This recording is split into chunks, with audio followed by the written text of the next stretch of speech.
Hey everyone, buckle up because today's deep dive is going to take us down a road that's, well, it's got more twists and turns than a Wisconsin back road in January. Oh, I like that.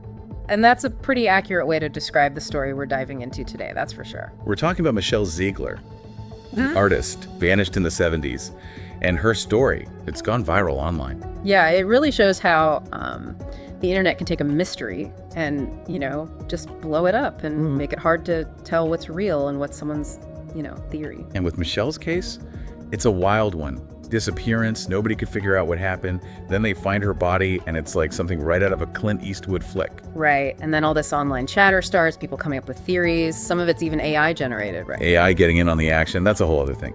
But some mysteries they stay mysteries. And those unanswered questions, they can really stick with you. They make you question what you thought you knew about the world, remind you that there are still dark parts of human nature that we might never fully grasp. Well said. It's like a reminder that real life can be a lot stranger, a lot scarier than any movie. And sometimes the most disturbing stories are the ones that don't have a neat and tidy ending. They just leave you with more questions.